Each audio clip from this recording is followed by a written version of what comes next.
ते शिवराय जेव्हा लहान होते, संस्कार सांगतो मी तुम्हाला तर पटेल है ना. खूप लहान होते, 4-5 वर्षाची होती शिवबा.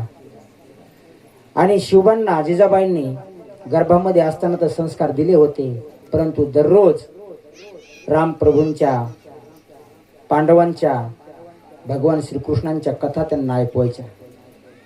दररोज असा नेम होता जिजाबाईंचा. एक दिवस या जिजाबाईंच्या घरी काही संत मंडळी आले दारावरती. आमच्यासारखी महाराज मंडळी आली.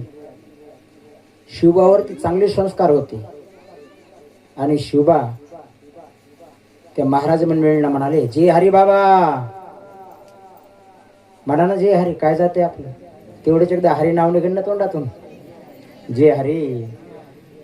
आणि जय हरी म्हटले, त्या संतांनीही जय हरी घातला. शिवबा म्हणाले, बाबा इथंच 1 मिनिट थांबा, मी मातोश्रीकडे जातो आणि मातोश्रींना विचारतो, संत आले दारामध्ये आणि त्यांना स्वयंपाकाची व्यवस्था कर असं आईला सांगून येतो. म्हणून शिवबा पळतच आले. आई साहेब, ओ आई साहेब, कुठे आहात तुम्ही? पहिली भाषा आहे, कुठे आहात? काय झालं शिवबा, का आवाज देतो? आई साहेब, आपल्या दारावरती काही संत मंडळी आली. बरं मग? आई साहेब, त्यांच्यासाठी भोजनाची व्यवस्था करा. जिजाबाईंना इतका राग आला, खूप संतापल्या आणि काळ दिशी शिवबाच्या एक कानफाडीमध्ये मारला. एक चापट मारली जिजाबाईंनी. शिवबा, अजूनही तुम्हाला समजलं नाही, तुम्ही माझं नाव मातीत घालताल. आलेल्या संतांना बाहेर विचारून नाही यायचं, त्यांच्या हाताला धरून घरी आणून बसवायचं. शिवबा म्हणाले, मातोश्री, आई साहेब, मी विचारलं काही गुन्हा केला का? तुम्हाला विचारावा, तुमची आज्ञा घ्यावा म्हणून मी तुम्हाला विचारण्यासाठी आलो. पण तू जिजाबाई म्हणाल्या, तसं उभं नाही करायचं पाहुण्यांना आलेल्या. ते देव असतात, अतिथी देवो भव. त्यांना आपल्या घरामध्ये आसनावर आणून बसवायचं आणि त्यांना पाणी द्यायचं, हातपाय धुण्यासाठी पाणी द्यायचं. आपले संस्कार असे आहेत, आपल्या कुळाची मर्यादा अशी आहे.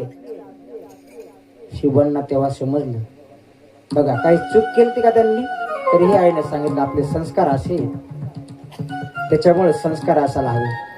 असे संस्कार दिले तर आपल्याही घरात शिवबा जन्माले. मी काही एखाद्या पक्षाबद्दल बोलत नाही. छत्रपती शिवराय ते होते म्हणूनच आज तुम्ही कथा ऐकता. ते होते म्हणूनच आज कीर्तन चालू आहे. ते होते म्हणूनच आज गावागावात मंदिरं राहिले, नाही तर काही नसतं राहिले. सर्वत्र निजामशाही झाली असते.